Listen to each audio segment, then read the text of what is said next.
Welcome to Enenglishhub. Have you pondered about English tenses' different uses? They're essential for expressing time in language. They differentiate past, present, or future actions. Today, we're diving into three key tenses: past perfect, present perfect, future perfect. Each distinct usage and nuances. Stay tuned as we delve into tenses. Let's start our journey with the past perfect tense. Imagine you're telling a story about something that happened in the past. You want to describe an event that occurred before another event. That's where the past perfect tense comes into play.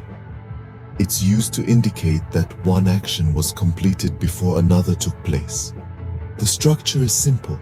For positive statements, we use the subject followed by had, and then the past participle of the verb. Let's say you were at a party and you already ate before the guests arrived. You would say, I had eaten before the guests arrived. For negative statements, we add not between had and the past participle. Imagine you reached the station, but the train had already left. You would say, the train hadn't arrived when I got to the station. Now, for questions. We start with had, followed by the subject and the past participle. Consider you're asking your friend if they had finished their homework before the teacher collected it.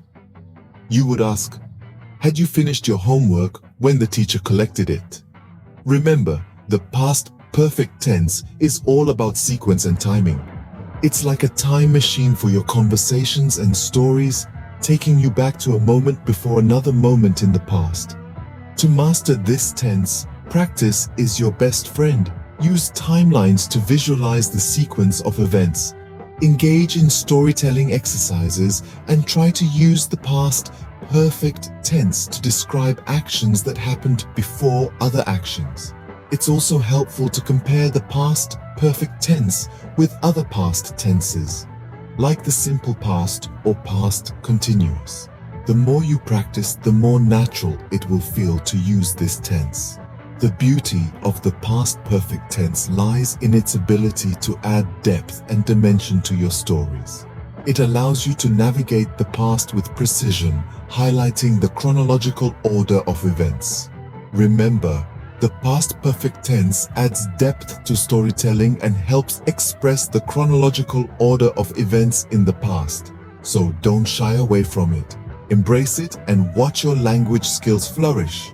Now that we've mastered the past perfect tense, let's move on to the present perfect tense. This tense is used to express actions that started in the past and continue into the present, or those just completed. It's a versatile tense that helps us narrate our experiences, accomplishments, and changes over time. Understanding and using the present perfect tense can make your English sound more fluent and natural. Ready to explore the present perfect tense? Let's go! Welcome to the world of the present perfect tense. This is a realm where actions extend from the past into the present or are just completed. Intriguing, isn't it? The present perfect tense is constructed using the subject plus have or has, followed by the past participle of the verb. For example, I have finished. It's like saying, I started something in the past and now, in the present, it's done. But what if the action isn't completed? That's where the negative form comes in. By adding not after have or has, we express that something hasn't happened or isn't finished. For instance, I haven't finished. It's like saying, this thing I started in the past, well, it's still ongoing. Let's spice things up with some examples. I have visited Paris several times. This means the speaker started visiting Paris in the past and has done so multiple times up until now. Or how about, she has learned to play the guitar. This suggests that she started learning in the past and now she can play. On the flip side, I haven't been to Asia yet tells us that the speaker has not visited Asia up to this point, or they haven't received the package.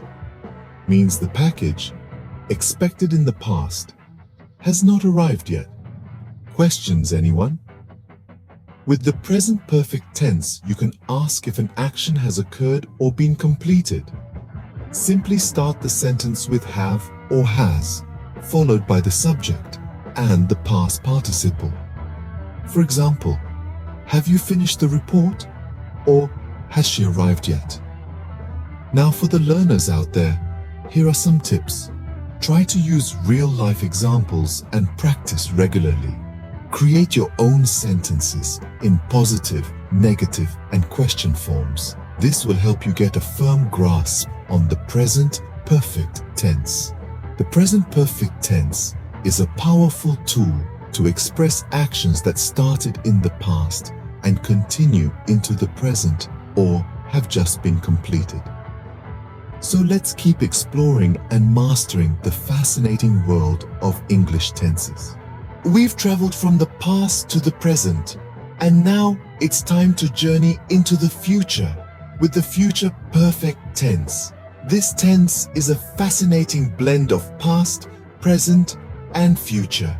It allows us to express actions that will be completed at a certain point in the future, adding another layer of complexity to our language.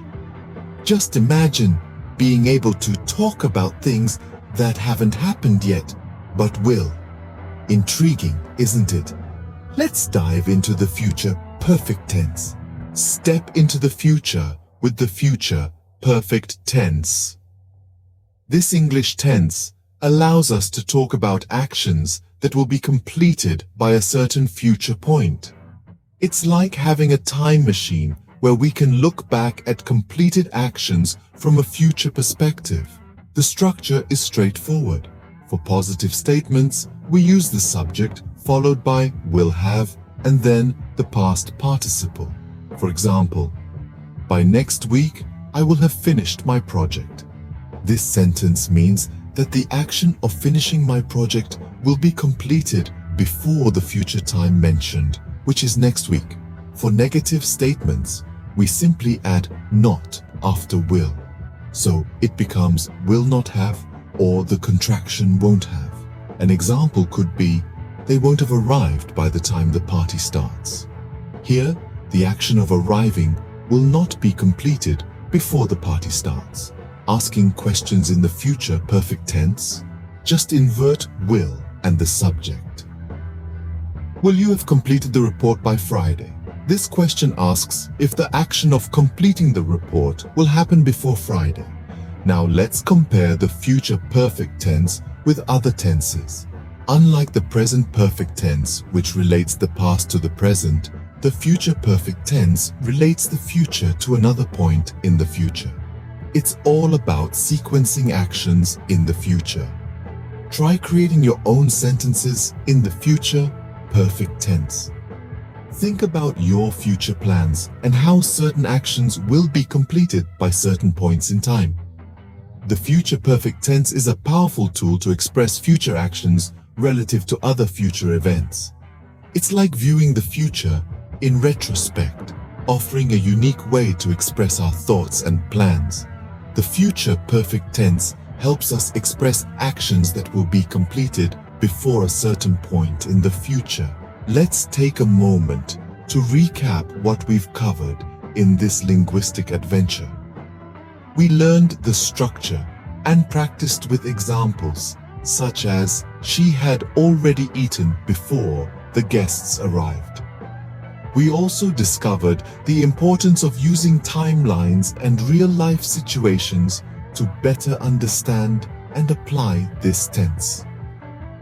Then we moved on to the present perfect tense, which is used to express an action that started in the past and continues into the present or has just been completed. We saw examples like, I have visited Paris several times.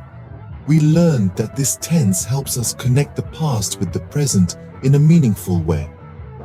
Lastly, we explored the future perfect tense, a tense that we use to express an action that will be completed by a specific point in the future. We learned how this tense helps us project our thoughts and plans forward in time. Throughout this journey, we've seen how these tenses are not just about grammar rules, but about understanding the nuances of the English language. They help us express the sequence of events, the connection between the past, present, and future, and the completion of actions over time. Most importantly, we've emphasized the need for regular practice. English tenses might seem complicated at first, but with consistent practice, you'll find them becoming second nature. Try to incorporate them in your daily conversations, writings, and thoughts. Remember to use timelines to visualize the sequence of events. Provide real-life examples to make the learning process more relatable, and compare with other tenses to better understand their unique uses. Engage in storytelling exercises to practice these tenses in a narrative context. Learning English tenses is like embarking on a time travel adventure, allowing you to express your thoughts and experiences across different time frames. It's a critical step in mastering the English language, opening up a world of effective communication. Remember, mastering English tenses opens up a world of effective communication. Don't forget, subscribe me. Keep practicing and you'll get the hang of it in no time.